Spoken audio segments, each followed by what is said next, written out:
So here we are in an open field. Pan could be behind it, any bush.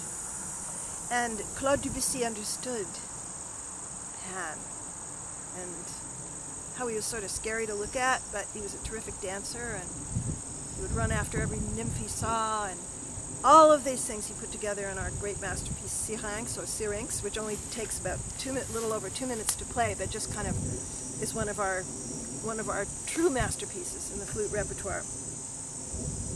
There's another piece about a faun or a satyr or close to Pan, and that is the prelude to the Afternoon of a Faun, where he uses the flute Debussy in a similar way, in a solo way, just like he does in Syrinx. So, all of you have played the solo, right? You have to play it for every audition you play. And everybody says, oh, can I do it in one breath? And where should I take the breath? And I can't do it in one breath. But, what do you do for an audition? You play it like he wrote it, right? You play the rhythms he wrote. Because the flute enters all by itself, and it's so interesting that he has it in a three underpulse. Right? Each note has 3. So you're going...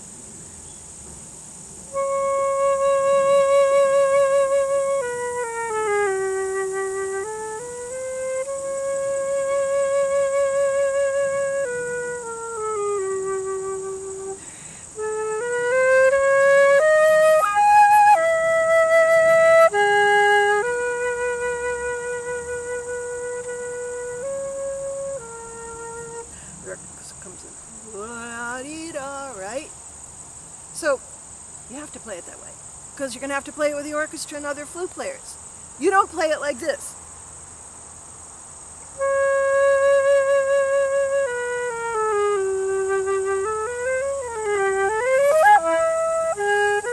Or you don't play it like this.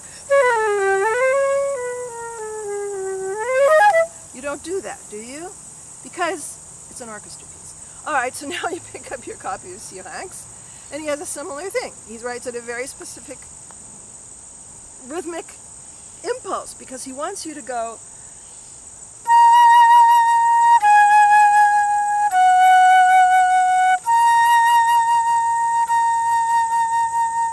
as Pan would do it, ornamented.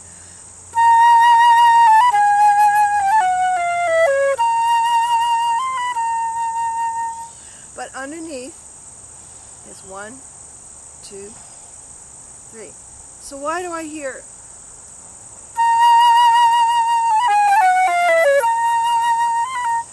I don't know why I keep hearing that, and all my students are terrorized when I ask them to play the piece with a metronome. It seems a horrible thing to do to poor Syrinx, but it's really good for us, because you just hear that metronome.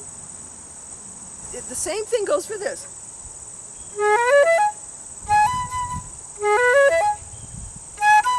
I hear it so often. Why? If he had wanted that, he was a very, very skilled craftsman, in addition to being a great composer. He would have written that, right? So I would say to you, just take your music and try to play it exactly like it's written, including all his little notes to you. Also, you could sit down at a piano and go,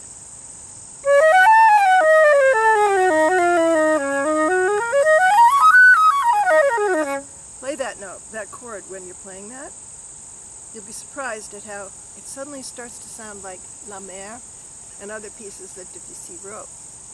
And you suddenly see the link between that piece, which is not just a piece in space, it's part of his oeuvre, his whole output. And so, try it with the chords, see if you can figure out what the harmonic underpinnings are. Then have a friend play the last when you go.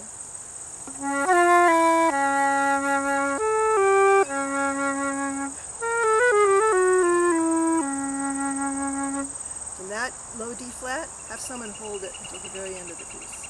Because what the piece does is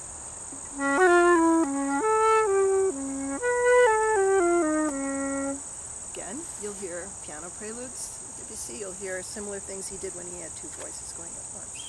These are just ideas, so have some fun with them.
There's a lot of wild grape out here, so we thought this would be good for Pan and Syrinx.